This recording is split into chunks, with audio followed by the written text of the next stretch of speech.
नमस्कार मित्रांनो, नर्सिंग एक विश्वसेवा मी आरोग्यदूत या चॅनलमध्ये मी अक्षय तुम्हा सर्वांचं मनापासून स्वागत करते. तर मित्रांनो, तुम्ही जर माझ्या चॅनलवर नवीन आले असाल तर चॅनलला सबस्क्राईब करा, व्हिडिओला लाईक करा आणि शेअर करायला विसरू नका. तर आजच्या व्हिडिओमध्ये आपण जो टॉपिक बघणार आहोत प्रथिने, जो ANM स्टुडंटसाठी, त्याच्यानंतर GNM फर्स्ट इयर स्टुडंटसाठी कम्युनिटीमध्ये आणि GNM थर्ड इयर्सचाही स्टुडंटचा हा इम्पॉर्टंट क्वेश्चन आहे प्रथिने. तर आपण बघूया प्रथिने म्हणजे प्रोटीन्स. तर माणसाच्या पोषणातील प्रथिनांचे कार्य, त्याच्यामध्ये आपण कार्य बघणार आहोत. त्याच्या प्रथिनांची माहिती बघूया, प्रथिने कोणती आहेत ते, त्याचे कार्य आणि सोर्स कोणते आहेत ते, आणि प्रथिन कमतरतेचे दुष्परिणाम असं आपण बघणार आहोत.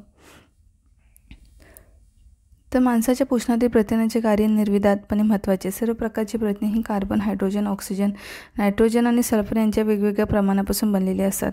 काही प्रथिनांच्या रचनेत फॉस्फरस, लोह आणि काही विचित्र घटकही आढळतात. प्रथिनांच्या रचनेच्या बाबतीत कर्बोदक आणि स्निग्ध पदार्थापासून वेगळेपण म्हणजे त्यांच्यामध्ये नायट्रोजन असते. ठीक आहे. प्रथिनांच्या रचनेच्या बाबतीत कर्बोदक आणि स्निग्ध पदार्थापासूनचे वेगळेपण म्हणजे त्यांच्यामध्ये नायट्रोजन असते. कर्बोदके आणि स्निग्ध पदार्थात नायट्रोजन नसते. ॲमिनो आम्लासारख्या साध्या घटकांपासून प्रथिने तयार झालेली असतात. ॲमिनो आम्ले म्हणजे प्रथिनरूपी इमारतीच्या बांधकामातील विटा. ठीक आहे. ॲमिनो आम्ले म्हणजे काय, तर प्रथिनरूपी इमारतीच्या बांधकामातील विटा. आपल्या शरीराला साधारणपणे 22 ॲमिनो आम्लांची गरज असते. त्यापैकी 8 ॲमिनो आम्लांना आवश्यक ॲमिनो आम्ले म्हणतात. 22 ॲमिनो आम्लांची गरज असे आणि जे 8 आहेत त्यांना आवश्यक ॲमिनो आम्ले म्हणतात. तर ते 8 आवश्यक ॲमिनो आम्ले कोणती आहेत ते बघूया. तर ती आहेत आयसोल्युसिन, ल्युसिन, लायसिन. त्याच्यानंतर आहे मेथिओनिन, ठीक आहे, श्रिओनिन, फेनॉलॲलॅनिन, ट्रिप्टोफॅन, व्हॅलिन, हिस्टिडिन. हे आहेत आवश्यक ॲमिनो आम्ले.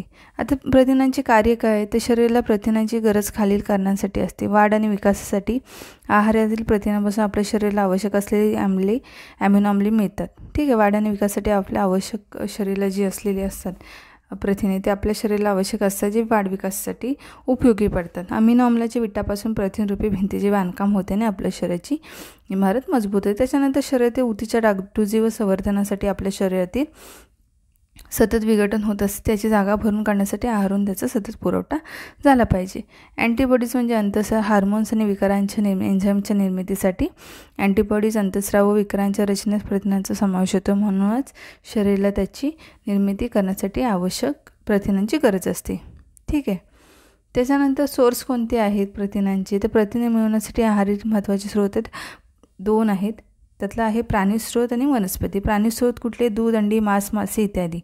वनस्पतीच कोणते, डाळी, एकदल धान्य आणि दाणे इत्यादी. तर पोषणविषयक दृष्टिकोनातून वनस्पतीजन्य प्रथिनांपेक्षा प्राणीजन्य जे प्रथिने उच्च दर्जाचे असतात.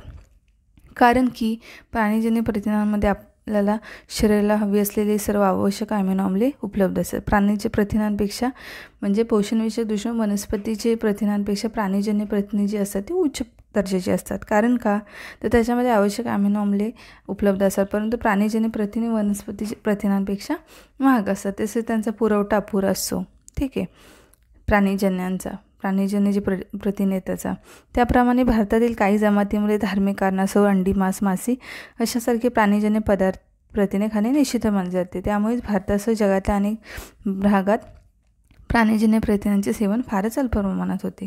आता प्रथिन कमतरतेचे दुष्परिणाम काय आहे, तर प्रथिनांच्या कमतरतेमुळे होणारे दुष्परिणाम आपण खालील बघूया. गरोदरपणात जर प्रथिने कमी पडले तर मृत अर्भकाचा जन्म, रक्तक्षय आणि कमी वजन अशी समस्या निर्माण होते. बालक आणि मुलांमध्ये काय होतं, तर सुखारोग, मारसमस, झुरणी रोग, क्वॉशिअरकार, बौद्धिक अप्रगल्भता, खुंटलेली शारीरिक व मानसिक वाढ तसेच विकास. ठीक आहे. ही प्रथिनांच्या कमतरतेचे दुष्परिणाम. प्रौढ व्यक्तींमध्ये काय होतं, तर वजन कमी होणे, उंचीच्या प्रमाणात वजन नसणे, स्नायूंची कमजोरी, रक्तक्षय, जंतुसंसर्ग, चटकन होण्याची भीती, वारंवार पातळ शौचाला होणे, निरुत्साह, सतत काम करण्याची असमर्थता, जखमा बऱ्या होण्यास विलंब, यकृतावर सूज असते, अंगावर सूज, पोटात पाणी होणे, सिरोसिस ऑफ द लिव्हर इत्यादी प्रथिन कमतरतेचे दुष्परिणाम दिसून येतात. हे सोर्स आहेत. त्याच्यानंतर ही कार्य आहेत प्रथिनांची. हे आवश्यक ॲमिनो आम्ले आहेत आणि ही प्रथिनांची थोडक्यात माहिती. 5 मार्काला हा प्रश्न विचारला गेला तर तुम्ही अशा प्रकारे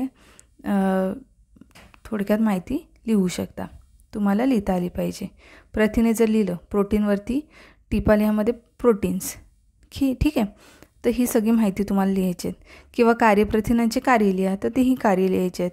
त्याचे होणारे दुष्परिणाम हे सेमच आहे, तर ह्याचे होणारे दुष्परिणाम सोर्स लिहायचे आहेत. तर अशा प्रकारे तुम्ही प्रथिनांची माहिती लिहू शकता. तर आजचा व्हिडिओ कसा वाटला नक्की कळवा. लवकरच भेटू आपण पुढच्या व्हिडिओमध्ये. तोपर्यंत काळजी घ्या, मस्त राहा, स्वस्त राहा. धन्यवाद.